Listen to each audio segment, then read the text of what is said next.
ఓం సమర్థ సద్గురు శ్రీ సాయినాథాయ నమ. శ్రీ సాయి లీలామృతం అధ్యాయం 1. శ్రీ సాయిబాబా జీవితం. మీరెవరు అని అడిగితే వటవృక్షము మూలము, మూలానికి మూలము మాది దత్తనగరం అని చెప్పారు శ్రీ అక్కల్కోట స్వామి. ఆయనే ఇంకొకసారి అఖండ విశ్వమే మేము అన్నారు.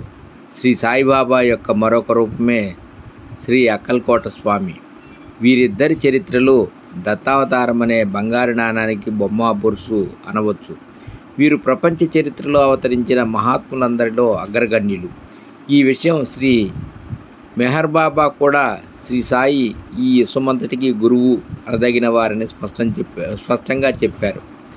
ఆయన నివాసం వల్ల షిరిడీ వంటి మారుమూల కుగ్రాము, కాశీ, తిరుపతి వంటి మహాక్షేత్రమైంది. అయితే ఈ క్షేత్రాలు ఒక మతం వారికి మాత్రమే పవిత్రమైతే షిరిడీని మహాక్షేత్రంగా తలచేవారు ఎందరో అన్ని మతాల వారు ఉన్నారు. అక్కడ అనుభవం అయ్యే శాంతి అనుభవించవలసిందే కానీ మాటల్లో చెప్పలేనివి.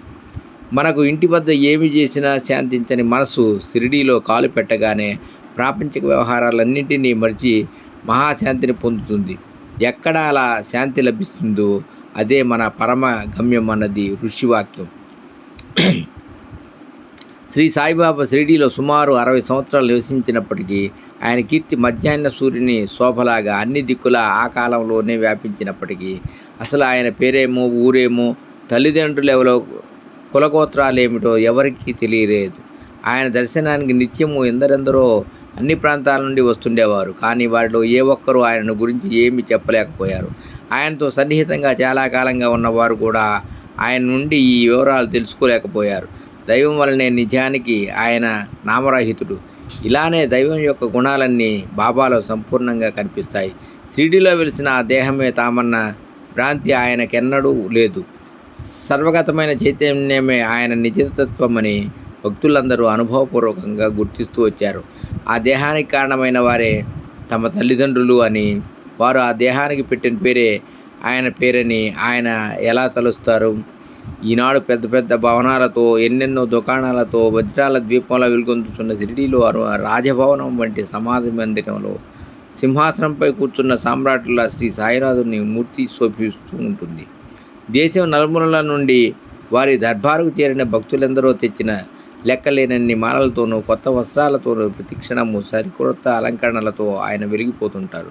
దీనికి నేటి షిరిడీ క్షేత్రానికి ఎంతో చక్కని పోలిక ఉన్నది. కానీ సుమారు 130 సంవత్సరాల కిందట ఆ జిల్లాలోనే ఎక్కువ మందికి తెలియని చిన్న గ్రామాలలో ఒకటి ఆనాటి షిరిడీ. అక్కడ 80 గడపలకు మించి ఉండేవి కావు. దాదాపు ఇళ్ళన్నీ మట్టి కట్టడాలే. 1-2 గుడిసెలలో నిత్యావసర వస్తువులు అమ్మేవారు. గ్రామానికి అన్ని వైపులా తుమ్ము పొదలు, చిట్టడవి పొలాలు ఉండేవి. అరుదుగా ఎప్పుడైనా ఆ ఊరిలోకి గుర్రపు బండి వస్తే ఆ గ్రామంలోని పిల్లలు, పెద్దలు చోద్యంగా చూచేవారు. నిజానికి గ్రామ సమీపంలోని రహతా గ్రామానికి మాలపల్లె షిరిడీ. ఆ గ్రామంలో జరిగే గొప్ప వేడుక వారానికి ఒకసారి జరిగే సంత మాత్రం. ఎప్పుడైనా కాలినడకన దేశ సంచారం చేసే యాత్రికులు, సాధువులు, ఫకీర్లు ఆ గ్రామంలోని మారుతి ఆలయంలోనే లేక తాకియాలోనూ బస చేసేవారు. ఆనాటి షిరిడీలో ఈనాటి మన జీవితాలలో లాగానే సరియైన వీధి కానీ, వీధి దీపాలు కానీ ఉండేవి కావు. గ్రామంలో తలుపులు కూడా లేని మారుతి, శని, గణపతి, మహాదేవుల ఆలయాలు ఉండేవి. ఒకసారి ఒక పిచ్చివాడు ఆ మందిరాలలో దొరబడి ఆ విగ్రహాలను విరగొట్టాడు కూడా. వాటికి ఎలాంటి రక్షణ ఉండేది కాదు. గ్రామ మధ్యలో ఒక విఠలుడి ఆలయము, గ్రామ ప్రవేశంలో గ్రామదేవత ఖండోబా ఆలయము ఉన్నవి. శ్రీ సాయి 1854 ప్రాంతంలో ఒకరోజు ఆ గ్రామానికి ఉత్తరాన ఉన్న ఒక వేప చెట్టు కింద కూర్చొని కనిపించారు. నాడు ఆయనను చూచిన వృద్ధురాలు నానా చొప్కట్ తల్లి ఇలా చెప్పింది: ఈ బాలుడు మొదట వేప చెట్టు కింద ఆసనం వేసుకుని కూర్చొని కనిపించాడు. అతడి రూపం మనోహరంగా ఉండేది. ఎప్పుడూ ఎవరింటికి వెళ్లకుండా ఆ చెట్టు నీడనే ఉండేవాడు. పగలెవరితోనూ కలిసేవాడు కాదు. రాత్రి సమయాలలో కూడా అతను భయమెరుగుడు. చూడటానికి చిన్నవాడే అయిన అతడి చర్యలు అతడు మహాజ్ఞాని అని సూచించేవి. అంత చిన్న వయసులో చలికి వేడికి చలించగా తపస్సు చేసి అతడిని చూచి అందరూ ఆశ్చర్యపోయారు. అతడు వైరాగ్యమూర్తి. అతని స్థితి ఎవరికీ అంతుపట్టనిది. ఈ కుర్రవాడు అకస్మాత్తుగా ఎక్కడి నుండి వచ్చాడా అని అందరూ అనుకునేవారు. ఒకసారి గ్రామదేవత ఖండోబా ఒకరికి పూనితే గ్రామస్తులందరూ ఇతనిని కన్నా పుణ్యాత్ములెవరు ఇతడు ఎక్కడి నుండి వచ్చాడు అని అడిగారు. ఆ గడం వారి చేత ఒక గడ్డపార తెప్పించి ఆ చెట్టు కింద ఒక చోట తవ్వించాడు. అక్కడ ఒక బండ, దాని కింద కొన్ని ఇటుకలు కనిపించాయి. ఆ బండను తొలగిస్తే దాని అడుగున భూగర్భంలోనికి దారి కనిపించింది. అందులో తిని వదిలేసిన పదార్థాలు, పూజా ద్రవ్యాలు వెలుగుతున్న 4 ప్రమిదలు ఉన్నాయి. అప్పుడు ఆ గణం, ఈ బాలుడు ఇక్కడ 12 సంవత్సరాలు తపస్సు చేశాడు అని చెప్పాడు. అప్పటి నుండి ప్రజలు అనేక ప్రశ్నలతో ఆ బాలుడిని విసిగించసాగారు. అతడు అది గురుస్థానమని, ఆ బండను తిరిగి మూసివేయాలని చెప్పి అలానే చేయించాడు. తర్వాత కూడా ఒకసారి ఆ వేప చెట్టు దగ్గరున్న భవనానికి మరమ్మతులు చేస్తుంటే దాని కింద ఆ భూగృహము, సమాధి కనిపించాయి. వాటిని గురించి అడిగిన భక్తులతో కూడా బాబా ఇలానే చెప్పారు. తర్వాత అక్కడ ఒక రోజున పిల్లలు ఆడుకుంటూ ఆ బండను తొలగించి చూచారు. అక్కడ భూమిలోకి మెట్లు, చాలా పొడవుగాను చీకటిగాను ఉన్న గుహ కనిపించాయట. ఈ వివరాలు శ్రీ సాయి శరణానంద ఇలా రాశారు. ఒకప్పుడు బాబా మసీదులో దుని దగ్గర ఉన్న స్తంభాన్ని నాకు చూపి దాని కిందనే ఒక గుహ ఉన్నదని, తామందులో నివసించారని, ఎవరైనా మహాత్ములు వచ్చినప్పుడు తప్ప తామెప్పుడు బయటకు వచ్చేవారు గారని, తమ గడ్డం పొడుగ్గా పెరిగి నేలను తాకేదని నాతో స్వయంగా చెప్పారు. బాబా మరొకప్పుడు సగుణ మీరు నాయకు ఏమిటి 1-2 రోజులు ఉపవాసానికి కూడా తట్టుకోలేవా? నేను 12 సంవత్సరాలు కేవలం వేపాకు తిని జీవించాను అన్న మాటలు ఈ వృత్తాంతాన్ని బలపరుస్తాయి. ఫిబ్రవరి 14, 1912 సాయి తాము చేసిన గురుసేవ గురించే కాబోలు ఇలా చెప్పారు. తామెన్నో కష్టాలకు కూర్చామని, నెలల తరబడి ఆహారం లేకుండా ఉన్నామని, వేప మొదలైన ఆకులు మాత్రమే తిన్నామని చెప్పారు.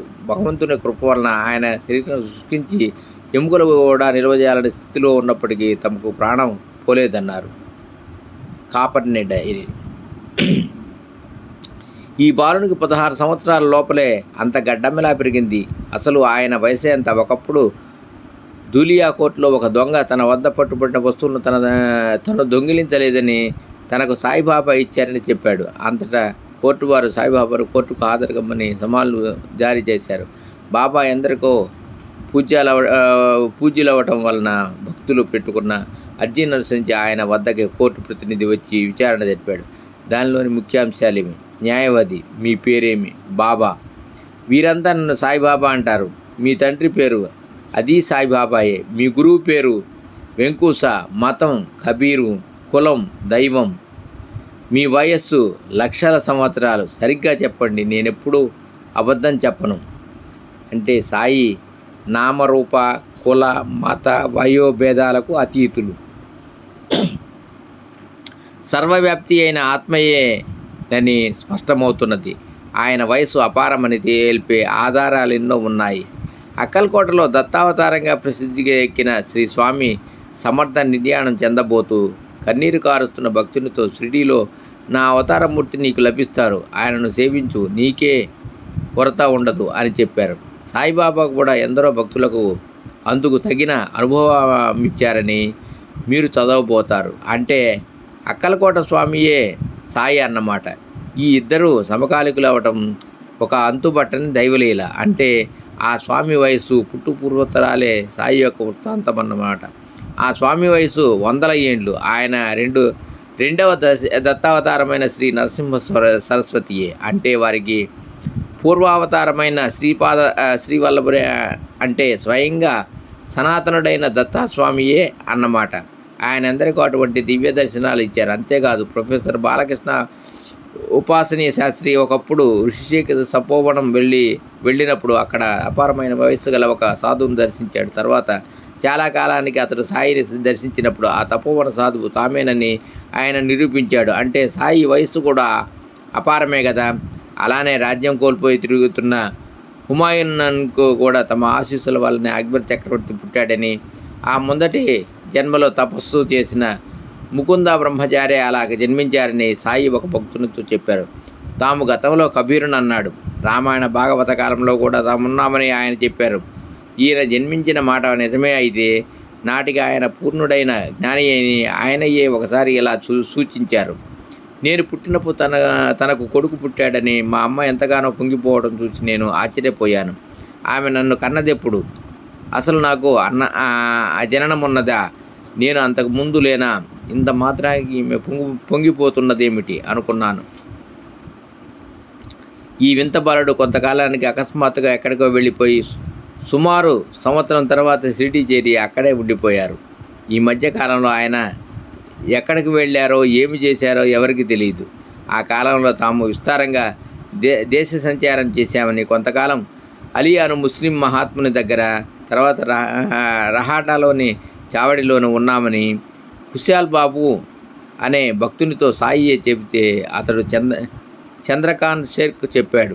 ఆ కాలంలో దౌలు షేర్ ఆయనను చూచాడట కూడా.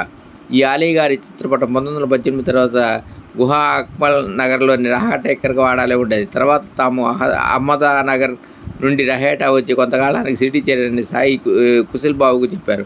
మరొకప్పుడు శ్రీమతి కాశీబాయి కడేత్కర్ అనే భక్తురాలితో శ్రీ సకారాం మహారాజ్ అనే గొప్ప సాధువుతో కలిసి కొంతకాలం ఉన్నానని, ఆయన తమ గురువు బంధువు అని అక్కడ ఆయనతో కలిసి ఒక మామిడి మొక్క నాటానని బాబా చెప్పారు. జోర్ అనే భక్తుడు ఈ ఇద్దరిని దర్శిస్తుండేవాడు. ఒకసారి జోగి అంగోల్కన్ పట్టుకోవాలని ఆ మామిడి చెట్టు కోసి షిరిడీకి తీసుకువెళ్ళాడు. కానీ అది పచ్చిదని దారిలో 2 మామిడి పండ్లు కొని అతడు బాబాకు సమర్పించాడు. బాబా ఆ పండ్లను స్వీకరించాక ఆ మొదటి కాయనే కోరి తీసుకున్నారు. దానిని చూడగానే ఆనంద బాష్పాలతో ఆయన కళ్ళు నిండాయి. దానిని అటు ఇటు త్రిప్పి చూసి ఇది ఇంకా పండలేదన్నారు. అవునన్నాడు జోర్. సాయి కొద్దిసేపు దానిని తదేకంగా చూసి దానిని కోయించి భక్తులందరికీ పెట్టించారు. అదెంతో మధురంగా ఉండటం చూసి అందరూ ఆశ్చర్యపోయారు. రెండవసారి షిరిడీ చేరే నాటికి వారు పరిపూర్ణులని తెలిపే సంఘటన ఒకటి సాయికి ప్రత్యక్ష భక్తుడైన దామోదర్ రాస్నే గారి కుమారుడు నానాసాహెబ్ రాస్నే నాకు చెప్పారు. ఈయన శ్రీ గద్దీ మహారాజా అనే మహాత్మునికి తన ఇంత ఆతిథ్యం ఇచ్చి వారి గురుసేవ గురించి అడిగితే ఆయన ఇలా చెప్పారట. మేము సామాన్యంగా ఈ వృత్తాంతం ఎవరికి చెప్పం. మా తల్లిదండ్రులు చాకలివారు. షేష్ముస్ పతార్జీ అనే ఊళ్ళో ఒక బట్టల దుకాణంలో పనిచేసేవాడిని. ఒకరోజు దివ్య వర్చస్సు గల ఫకీర్ ఒకరు ఆ గ్రామానికి వచ్చారు. ఆయన సేలు మాన్యత నుండి వచ్చారట. ఆయన ముస్లిం అన్న భావంతో ఎవరూ భిక్ష వేయలేదు. మా దుకాణంలో కూడా యజమాని లేడు, పొమ్మన్నారు. నాకు ఆయనను చూస్తూనే భిక్ష వేయాలనిపించింది. బరుగున పోయి రొట్టెలు కూర తెచ్చేసరికి ఆయన వెళ్ళిపోయారు. నేను ఆయనను వెతుకుతూ పోయేసరికి ఆయన ఒక ఏకాంత స్థలంలో కూర్చొని చేసుకున్న జొన్న కంకులు కోసుకొని తింటున్నారు. నన్ను చూచి కోపంతో నీవు ఇక్కడికి ఎందుకు వచ్చావని గర్జించారు. మీకెవరు భిక్ష వేయలేదని గమనించి ఇంటి నుంచి భిక్ష తెచ్చానన్నాను. ఓహో, నేనేమి కోరితే అందిస్తావా ఏం అని ఎత్తి పొడుపుగా అన్నారు. నా దగ్గర లేని డబ్బు తప్ప మీరేమి కోరినా ఇస్తానన్నాను. అయితే నీ ప్రాణమివ్వు అన్నారు సొంతంగా. అది నేను ఇవ్వగలిగితే ఎంది కాదు, మీరే తీసుకోండి. నాకు ఈ జీవితం అంటే విరక్తి పుట్టింది అన్నాను. ఆ ఫకీర్ నవ్వి నా తలపై చేయి పెట్టి ఆశీర్వదించారు. వెంటనే నా హృదయంలో చెప్పలేని మార్పు వచ్చింది. వారి సన్నిధి తప్ప మరేమీ కావాలనిపించలేదు. వారికి భిక్ష ఇచ్చాక ఇంటికి వెళ్ళి నాకు గొప్ప గురువు దొరికారని, నేను ఇక సంసారంలో జీవించలేనని చెప్పి వేగంగా ఫకీర్ వద్దకు చేరుకున్నాను. ఆయన నన్ను చూస్తూనే ఉగ్రులై, దుష్టుడా, నీకు ఇచ్చినది చాలక ఇంకా పీడించుకు తినాలని వచ్చావా అని గద్దించి ఆ పక్కనున్న శ్మశానంలోకి వెళ్ళారు. నేను మిమ్మల్ని విడిచి బ్రతుకులేను అంటూ వారిని అనుసరించాను. అక్కడ ఒక సమాధి పక్కన గుంట తవ్వి అందులో 2 కుండలు నీరు పోయమన్నాడు. నేను అలానే చేశాను. ఆయన ఆ నీరు 3 దోసిళ్ళు తాగి నన్ను తాగమన్నారు. అవి తాగగానే నాకు చాలాసేపు బాహ్య స్మృతి లేకుండా పోయింది. నాకు స్మృతి వచ్చేసరికి ఆయన ఎటో వెళ్ళిపోయారు. నేను ఆయన కోసం చాలా కాలం వెతికి చివరికి షిరిడీలోని మసీదుకి చేరాను. లోపల తెరలు దించి ఉన్నాయి. అచ్చట ఫకీరు స్నానం చేస్తున్నారు. నేను పైకెత్తి చూశాను. నన్ను గ్రహించిన ఫకీరే ఆయన. నన్ను చూస్తూనే పట్టణానికి కోపంతో ఆయన, లంజకొడక, ఇప్పటికే నా రక్తమాంసాలు పీక్కుతున్నావు, ఎముకలు కూడా తినాలని వచ్చావట్రా అని ఒక ఇటుక ఇసిరారు. అది నా నొసట తగిలి నెత్తురు గారింది. మరుక్షణమే ప్రేమగా ఆయన, నిన్ను పూర్ణంగా అనుగ్రహించాను. భగవంతుని అనుగ్రహం నీకు ఇప్పుడు ఉంటుంది. నిన్నందరూ దైవంగా కొలుస్తారు. ఇక నా వెంట తిరగవద్దు అన్నారు. కొంతకాలానికే ఆయనే శ్రీ గాదీ మహారాజుగా లోకపూజ్యులై ఎన్నో ధర్మశాలలు, పాఠశాలలు స్థాపించారు.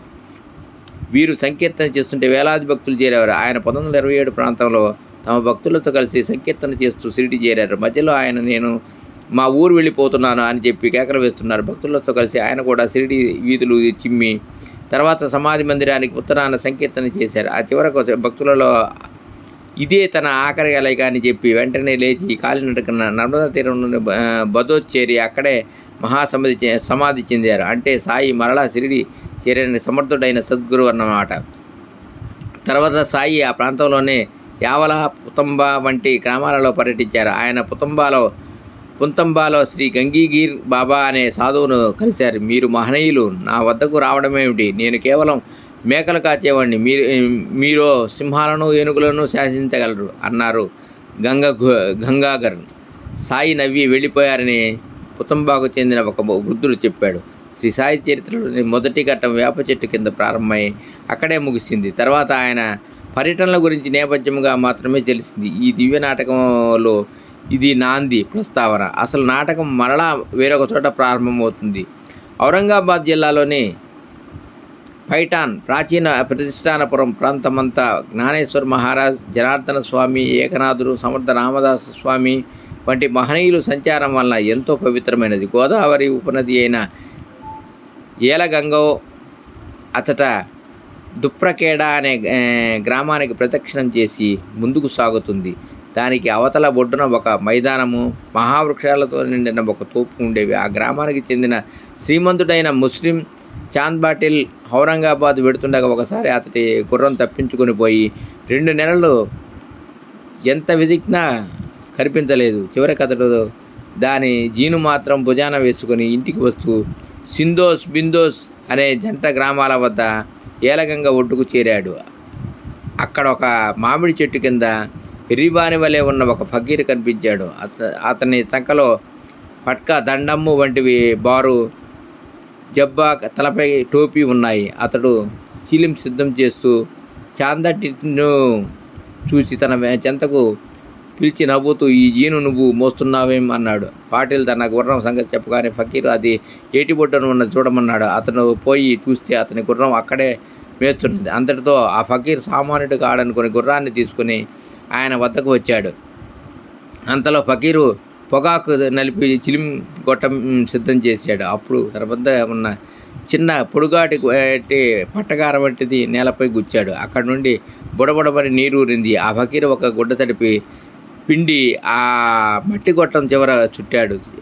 తిరిగి నాటకాతో అతడు నేలపై కొట్టగానే ఒక నిప్పు కణిక బయటకు వచ్చింది. దాంతో చిలిం వెలిగించి పాటిల్కు కూడా అందించాడు. ఆ పాటిల్ ఆయన శక్తి సామర్థ్యాలను నివ్వెరపోయి ఆయనను తన ఇంటికి ఆహ్వానించాడు. రేపు వస్తాను, నీవు వెళ్ళు అని చెప్పి మరుసటి రోజు ఆ ఫకీర్ అతని ఇంటికి వెళ్ళి అక్కడ భిక్ష చేశాడు. ఆయన కొంతకాలం ఏలగంగా పక్కనున్న తోపులలో మకామ చేశాడు. అందుకు గుర్తుగా ఇప్పుడు అక్కడ ఒక సాయి మందిరం అయ్యింది. సాయి మందిరం ఉన్నది. ఆయన ఆ ప్రాంతంలో తిరుగుతూ అప్పుడప్పుడు పోటీలను పలకరిస్తుండేవాడు. తరచుగా అతని స్వప్నాల్లో దర్శనమిచ్చి ముఖ్యమైన ఆదేశాలు ఇస్తుండేవారని ఆ వంశస్థులు చెబుతారు. కొంతకాలానికి ఆయన పాటిల్ ప్రార్థన మన్నించి అతను మేనల్లుని వివాహానికి పెళ్లి వారిలో కలిసి ఎద్దుల బండిలో షిరిడి చేరారు. బండ్లన్నీ సిటీ పులిమేరలోని ఖండోబా ఆలయం వద్ద మర్రి చెట్టు కింద పొలాలలో ఆగాయి. అందరితో పాటు ఫకీరు కూడా బండి దిగుతుంటే చూచి ఖండోబా ఆలయ పూజారులే మహల్సాపతి అదనంగా సాయి రండి స్వామి అని ఆహ్వానించాడు. అలనాడు ఎవరికి చెప్పకుండా సిటీ నుండి వెళ్ళిపోయిన ఆ ఎంత యువకుడే ఈ ఫకీర్ అని గుర్తించి అతడు ఆనందించాడు. నాటి నుండి ఆ ఫకీర్ ఆ పేరు స్థిరపడింది. సాయి కూడా ఈ సిటీలో స్థిరపడ్డారు. ఆయన ఆ కళ్యాణానికి సిటీ వచ్చినది లోక కళ్యాణానికి. సాయిబాబా మొదట పరిచయమైన మహాసల్సాపతి ఆయన మహాత్ముడని గుర్తించి తన మిత్రుడైన అప్పాజోగ్లే, కాశీనాథులను చెప్పాడు. నిత్యము ఆ ముగ్గురు ఆయనను దర్శించుకునేవారు. పేదవాడైన మహల్సాపతి బాబాకు పరిచర్యలు చేస్తే అతని మిత్రులు బాబాకు నిత్యావసర వస్తువులు సమకూర్చేవారు. ఒకనాడు అప్పాకోతే పాటిల్ అనవాడు తన భార్యతో కూడా ఆయన వద్దకు వచ్చాడు. వారిని చూస్తూనే సాయి లేచి నిలబడి వారిని ఆదరించారు. అతని భార్య భయాజీబాయి తమ సోదరి అని చెప్పారు. ఆమెను కూడా మొదట దర్శనంలోనే బాబాయే భక్తి శ్రద్ధలు కలిగి ఆయనకు భిక్ష పెట్టకుండా భోంచేయకూడదని నిశ్చయించుకుంది. ఆ రోజులలో సాయిని చూచిన తాత్యా బాబా కోతే ఇలా చెప్పాడు. శ్రీ సాయి షిరిడి గడ్డ మీద అడుగు పెట్టిన నాటికి నాకు 6 లేక 7 సంవత్సరాలు ఉంటాయి. ఆయనకు ఒక నిర్ణీతమైన నివాసం ఉండేది కాదు. తర్వాత ఆయన వేప చెట్టు కింద కొంతకాలం నివసించారు. అప్పటికి ఆయన వయసు సుమారు 18 లేక 19 సంవత్సరాలు ఉండేవి. ఆయనకు సన్నని మీసం ఉండేది. ఆయన మొదటి సిడి వచ్చినప్పుడు ఆకుపచ్చ తలకట్టు ధరించేవారు. ఆ రోజుల్లోనే ఆయనను చూచిన రామిరువా ఆయన ఇలా వర్ణించాడు. ఆయనకు జుట్టును నడుము వరకు పెరిగి ఉండేది. ఆయన చేతిలో నటగా సిలింగొట్టం అగ్గిపెట్టె ఉండేవి. నిత్యక్రమంలో భిక్ష చేసేవారు. ఆ రోజుల్లో ఆయన రోగులకు ఉచితంగా వైద్యం అవసరమైతే స్వయంగా రోగికి పరిచర్యలు కూడా చేసేవారు. ఉదాహరణకు ఒక రోగికి సాయి మందిచ్చి అతని కడతల మీద వీపు మీద సూదులతో కాల్చారు. అంతటితో అతనికి ఆ వ్యాధి తగ్గిపోయింది. అలానే గణపతి హరికేవాడకు కుష్టు జ్వరము వచ్చాయి. అతని చికిత్సకని బాబాను వారింటికి తీసుకొచ్చాడు. యమీనా బాబా అతన్ని పరిశీలించి అతనికి ఒక పామును పట్టుకోమని కుష్ఠరోగు పాము కరవదని చెప్పి అతన్ని పట్టుకున్న పాము విషంతోనే మందు వేసి అతడిచ్చాడు. అతనికి దాంపత్యం నిషేధించారు. అతనికి వ్యాధి తగ్గనారంభించేసరికి అతడు ఆ నియమం ఉల్లంఘించడంతో రోగం తిరగబట్టింది. బాబా అతనికి ఇంకా మందు ఇవ్వలేదు. కొద్ది రోజుల్లోనే అతడు మరణించాడు. అప్పటి నుండి ఆయన రోగులకు మందు ఇవ్వడం మానివేసి ఊది మాత్రమే ఇవ్వసాగారు. సాయి చరిత్రలోని ఈ మొదటి దశ గురించి ఆయనతో ఎంతో సన్నిహితంగా ఉన్న తాత్యా కోతే పాటిల్ బాయాబాబాయి కుమారుడు ఇంకా ఇలా చెప్పాడు. శ్రీ సాయి సిడి గడ్డ మీద అడుగు పెట్టేటప్పటికీ ఆయనకు ఒక నిర్ణీతమైన నివాస స్థలమే ఉండేది కాదు. కొద్ది నెలల తర్వాత ఆయన మసీదులో సుమారు 10 మాసాలు ఉన్నారు. తర్వాత వేప చెట్టు కింద, ఆ తర్వాత మరలా మసీదుకు వచ్చి సమాధి చెందే వరకు అక్కడే ఉండిపోయారు. నేను మారుతి ఆలయంలోనే స్కూల్లో చదువుకుంటూ ఉండగా బాబా భిక్షకు మా ఇంటికి వచ్చేవారు. నేను మరికొందరు పిల్లలు మసీదు ముంగిట నిలిచి బాబాను వెక్కిరించి కవ్వించేవారం. ఆయనకు సన్నని మీసం ఉండేది. ఆయన ఎప్పుడు మసీదులో ఒక స్తంభం పక్కనే మౌనంగా కూర్చుని ఉండేవారు. రఘుపాటిల్ రోజు మసీదు గేటు వద్ద నిలిచి ఆయనపై రాళ్ళు రువ్వేవారు. ఒక్కొక్కప్పుడు బాబా మమ్మల్ని తిట్టేవారు. మేము పెద్దగానవి ఆయన నట్కా తీసుకోగానే పరిగెత్తేవాళ్ళం.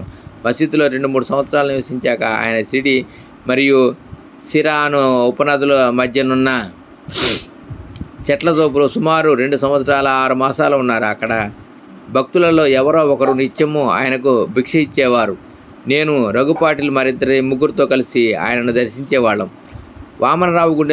వామనరావు డెంగలే కూడా వారి దర్శనానికి వస్తుండేవారు. రెండవసారి సాయి షిరిడి వచ్చేనాటికి ఒక వింత సాధువును అచ్చటకి చేర్చారు.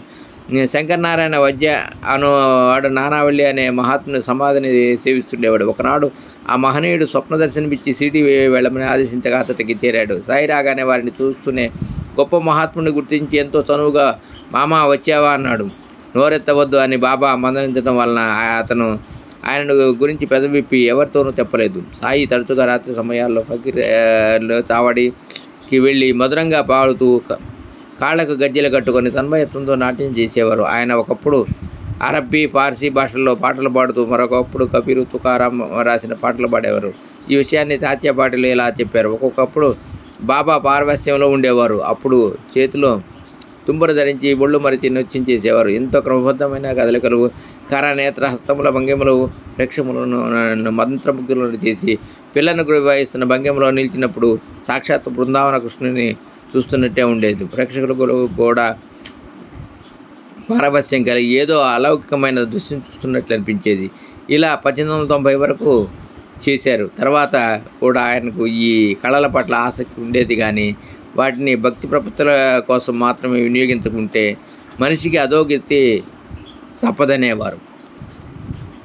బాబా ప్రతి గ్రామంలో జన్మించి బాల్యంలో ఒక ఫకీరుడు అప్పగించబడ్డాడని, కొంతకాలానికి సేలు గ్రామంలోని వెంకుస అనే హిందూ గురువును అప్పగించబడ్డారని, వారి సేవలో సర్వశక్తులు పొంది షిరిడి చేరారన్న కథకు ఆధారం ఎక్కడా కనిపిస్తుంది. బాబా ఒకప్పుడు సేలు నుండి వచ్చాడని, తమ గురువు పేరు వెంకుస అని కొన్నిసార్లు చెప్పిన దాన్ని బట్టి తాను ఈ కథ అల్లారని, అంతకుమించి వేరు ఆధారాలు ఏవీ లేవని మొదట ఈ కథను చెప్పిన దానగడు తన అనుభవాల్లో చెప్పాడు. కానీ బాబా ఒక్కొక్కప్పుడు తమ గురువు రోషన్ అని ఆయనను షిరిడీలో సేవించారని, వారి సమాధి అవతడి నుండి వేప చెట్టు కింద ఉన్నదని, తాము అనాదిగా షిరిడీలో ఉంటున్నామని చెప్పి దానితో కానీ ఆయన శ్రీ అక్కలకోట స్వామి యొక్క మరొక రూపం అన్న దానికి కానీ సరిపోదు. తాము అహ్మదానగర్ రహటాల నుండి వచ్చామని, నేను ఇక్కడకు ఔరంగాబాద్ నుండి వచ్చాను. మా మామ నన్ను ఇక్కడకు తీసుకొచ్చాడు. నా తల్లిదండ్రులను విడిచి గంగా తీరానికి వచ్చే నాటికి నాకు 8 సంవత్సరాలు. అచ్చటి నుండి షిరిడీ వచ్చాను అని వేరు సందర్భాలలో చెప్పిన వాటిలో ఈ కథ పొసగదు. ఆయన 12 సంవత్సరాలు షిరిడీలో వేప చెట్టు కింద భూగృహంలో తపస్సు చేశారన్న నిశ్చయమైన వృత్తాంతంలో ఈ కథ అసలే పొసగదు. 16 సంవత్సరాల యువకుడిగా ప్రకటమైన ఆయన అందులో ప్రవేశించే నాటికి 4 సంవత్సరాలు మించి వయసు ఉండడానికి అవకాశం లేదు. సేలులో గోపాలరావు దేశ్ముఖ్ వెంకూస వృత్తాంతమైతే షిరిడీలో ప్రకటమయ్యే నాటికి బాబాకు సుమారు 60 లేక 70 సంవత్సరాల వయసు ఉండాలి. తాము శుద్ధుడైన బ్రాహ్మణుడను అన్నప్పుడు ఆయన బ్రహ్మజ్ఞాని మాత్రమే వారి భావం. అంతకంటే తరచుగా ఆయన తాము పేద ఫకీర్నని చెప్పారు. దానికి అర్థమది. జయదేవ జయదేవ దత్తావధూత మోహియే వంశే అమ్మని అనే ఆడతపాటలో గుర్తించినట్లు ఆయన హిందువులకు హిందువు, ముస్లింలకు ముస్లిం అంటే హిందూ ముస్లిం అనే భేదాలకు అతీతుడు. సాయి తన గురువైన గురించి ఒకప్పుడు ఇలా చెప్పారు: నా గురువుని ఇక్కడే చావడిలో చూచాను. ప్రశాంతము గంభీరమైన ఆయన ముఖంలోని నిత్య సంతుష్టి నన్ను ముగ్ధుణ్ణి చేసింది. నా చూపు ఆయన ముఖం మీద నిలిచిపోయేది. క్షణమాత్రం ఎడబాటుకు కూడా సహించలేక పోయేవాడిని. వారి సన్నిధిలో నాకు ఆకలి దప్పులు కూడా తెలిసేవి కావు. ఆయనను 12 సంవత్సరాల పైగా నిండు హృదయంతో సేవించాను. ధ్యానస్థులైన ఆయన తమకు దేహంపై సంగతి మరిచి కూర్చున్న చోటు నుండి ఏ అవసరము లేచేవారు కాదు. నేను ఆయన చేత ఆహారం తినిపించి గుడ్డలు మార్చి ఆ ప్రదేశం శుభ్రం చేసేవాడిని. ఆయన నుండి ఏదైనా మంత్రం ఉపదేశంగా పొంది చెప్పించాలని తలిచాను. కానీ ఆయన నా చెవిలో ఏ మంత్రము ఉపదేశించలేదు. ఆయన నన్ను 2 పైసలు దక్షిణ కోరారు. తాము కోరినది ప్రభుత్వం వారు ముద్రించిన లోహపు కాసులు కావని, 1 పైసా నిష్ఠ, 2వ పైసా సబూరి అని ఆయనని వివరించారు. వెంటనే అవి సమర్పించాను. నా సేవకు సంతోషించి, నీవెక్కడున్నా సరే ఇక్కడ కానీ సప్త సముద్రాలకు అవతల కానీ నీ వెంట ఉండి కాపాడుతాను అని ఆశీర్వదించారు. ఈనాటి నా ప్రతిభకంతటికీ కర్తలు వారే. ఇదంతా వారి ఆశీస్సుల ఫలితమే. బాబా స్వయంగా సాయి శరణానందతో తమ గురువుగారు పేరు రోషన్ అని చెప్పారు. ఆయన చెప్పిన దానిని బట్టి రోషన్ పరమపదించాక వారిని బాబాయే వేప చెట్టు కింద సమాధి చేసినట్టు తోస్తున్నదని సాయి శరణానంద రాశారు. సాయి ఆ గురువు పేరు హరివినాయక్ పాలేతో కూడా చెప్పారట. కానీ అది తనకు గుర్తులేదని ఆ పేరు షానో లేక సానో అంతమవుతుందని అతడు రాశాడు. మరొకప్పుడు బాబా తమ గురుసేవా వృత్తాంతమే మరోలా చెప్పారు. ఒకప్పుడు నలుగురం కలిసి పవిత్ర గ్రంథాలు రాసి చర్చించుకున్నాము. మొదటివాడు ఎవరిని వారే ఉద్ధరించుకోవాలని, కానీ ఇతరులపై ఆధారపడకూడదు అని అన్నాడు. రెండవవాడు సర్వసాక్షి అయిన ఆత్మీయ సత్యము, దానిని గుర్తిస్తూ మనస్సును నిగ్రహించిన వాడే ధన్యుడు అన్నాడు. మూడోవాడు ఈ ప్రపంచం అనిత్యం, నిరాకారమైనది, సత్యము, దీనిని వివేకంతో గుర్తిస్తూ ఉండటమే ముక్తికి మార్గం అన్నాడు. నేను కేవలం గ్రంథ పాండిత్యం వ్యర్థమని, స్వధర్మం ఆచరిస్తూ గురువే సర్వవ్యాప్తి అయిన దైవము అన్న విశ్వాసంతో మన ధన ప్రాణాలను గురువుకు అర్పించాలి అన్నాను. ఇలా చర్చించుకుని మేము ఒక అడవిలోకి ప్రవేశించాము. దారిలో ఒక కూలివాడు కనిపించి మేము ఎక్కడికి పోతున్నామని అడిగితే మేము చెప్పలేదు. మేము దారి తిప్పే ప్రమాదం ఉన్నదని మార్గదర్శనం తీసుకొని పోవడం మంచిదని చెప్పి, మీ లక్ష్యమేమో నాకు చెప్పనవసరం లేదు, కానీ కొంతసేపు విశ్రాంతిగా కూర్చొని రొట్టె నీరు తీసుకుని వెళ్ళవచ్చు కదా అన్నాడతడు. మేము ఆయన సలహాను నిరాకరించి వెళ్ళి దారి తప్పాము. చివరకు కేవలం పూర్వజన్మం వల్ల మాత్రమే మేము బయలుదేరిన చోటికి చేరాము. మాకు మళ్ళీ ఆ కూలివాడు ఎదురయ్యి మీ తెలివిపై ఆధారపడటం వల్ల దారి తప్పారు. అన్నింటిలోనూ మార్గదర్శి ఎప్పుడూ అవసరమే. భగవంతుడి కృపలేక ఎవరు దారిలో మా వంటి వారిని కలపలేరు. అన్నం తిని పొమ్మన్న ఆహ్వానాన్ని శుభశకునంగా అంగీకరించాలి, కానీ నిరాకరించకూడదు. ఆకలి గడుపుతో ఏ అన్వేషణ సాగించలేరు. ఓరిమి శాంతి కలిగి ఉండాలి అన్నాడు. అతడు నిరక్షరుడైన హీనజాతి వాడుగా కనిపించిన నిష్కారణమైన అతడి ప్రేమకు నా హృదయం స్పందించింది. నాకు ఆకలి దప్పులు తీవ్రంగా బాధిస్తున్నాయి. అసమాన ప్రేమతో అతడికిచ్చిన అన్నపానీయాలు తీసుకోవడమే జ్ఞానానికి సరియైన నాంది అని నాకు తోచి వాటిని సవినయంగా స్వీకరించాను. అప్పుడు గురువు మా ఎదుట నిలిచి, ఏమిటి మీ చర్చ అన్నారు. నేను వివరించాను. నిన్ను గమ్యం చేరుస్తాను, నన్ను అనుసరిస్తావా? అయితే నన్ను పూర్తిగా విశ్వసించిన వాడు మాత్రమే కృతార్థుడవుతాడు అన్నారు. నేను తల వంచి నమస్కరించి ఆయనను గురువుగా ఆశ్రయించాను. నా సాటివారు మాత్రం వారి ఆతిథ్యాన్ని, గురుత్వాన్ని ధిక్కరించి వెళ్ళిపోయారు. తరువాత వాళ్ళందరూ దైవాన్ని అన్వేషించటం మాని ఆకలి దప్పులతో తిరుగుతూనే ఉన్నారు. తర్వాత నా గురువు నన్ను ఒక చెట్టు కొమ్మ నుండి బావిలోకి తలక్రిందులుగా వేలాడదీశాడు. నా తల నీటిలో 3 అడుగుల ఎత్తులో ఉన్నది. నేను ఆ నీరు అందుకోలేకపోయాను. నన్ను అలా వదిలి ఆయన ఎటో వెళ్ళిపోయారు. 5 గంటల తర్వాత తిరిగి వచ్చి ఎలా ఉన్నావు అన్నారు. నేను పరమానందంలో తేలిపోతున్నాను అన్నాను. ఆయన సంతోషంతో నన్ను కౌగిలించుకొని నా దేహము నిమిరి నన్ను శిష్యునిగా అంగీకరించారు. నాకెల్లప్పుడూ ఆయననే చూస్తూ ఉండాలనిపించేది. నా తల్లిదండ్రులను, కోర్కెలను మరిచి ఇక ఇంటికి వెళ్ళాలన్న తలంపే రాలేదు. నా జీవశక్తినంతటిని నా దృష్టిని ఆయన ముఖం మీద లగ్నం చేశాను. ఆయనే నా ధ్యానమూర్తి అని చెప్పారు. పై వృత్తాంతాలు మనకు నిస్సందేహముగా తెలిపేది ఇది.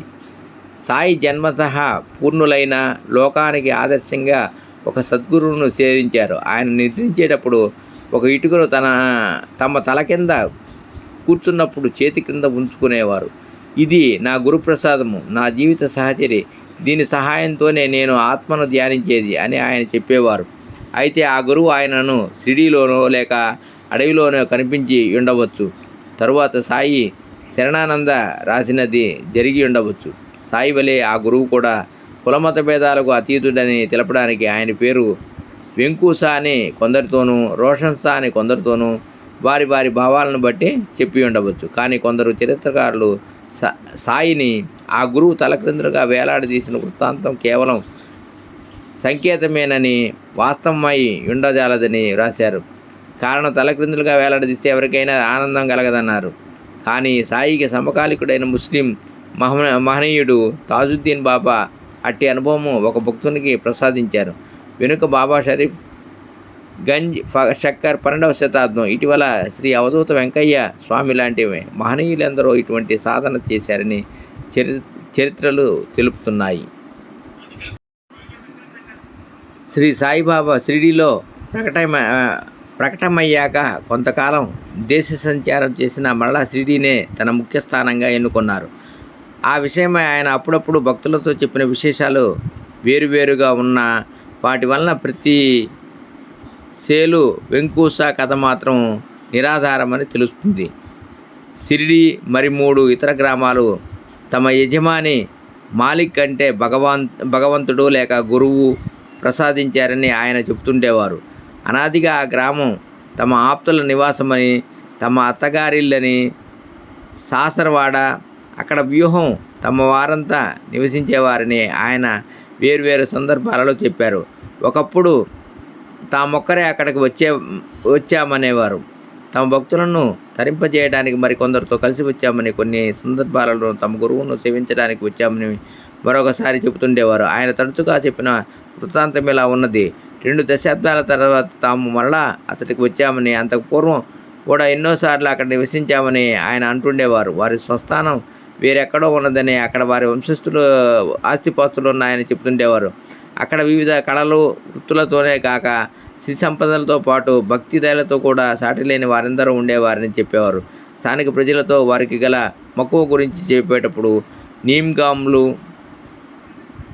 రూయి, రహాటా, సంపల్గావ్, కోపర్గావ్, ఉంతంబా, జాల్నా వంటి గ్రామాల గురించి ఆయన తరచుగా ప్రస్తావించేవారు.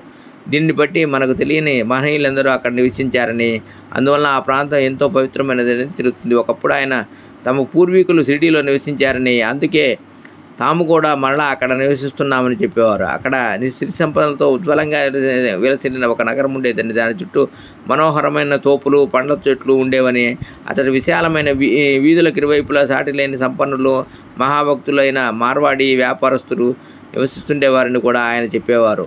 అలా షిరిడీ వారి పెద్దల నివాసమైనందువల్లనే సాయి కూడా మరలా షిరిడీలోనే నివసించారన్నమాట. అన్ని సందర్భాలలోనూ ఆయన ప్రతి గ్రామంలో పుట్టి, సేలులో పెరిగి అక్కడి నుండి షిరిడీ చేరారని కించితైనా ఆచూకీ లేదు. తాము సేలు నుండి వచ్చామని చెప్పిన మాట రెండవసారి షిరిడీ వచ్చే ముందు దూపకేడ, పుతంబా వెళ్ళినట్టే సేలువు కూడా వెళ్ళి వచ్చానని మాత్రమే ఆయన భావమై ఉండాల.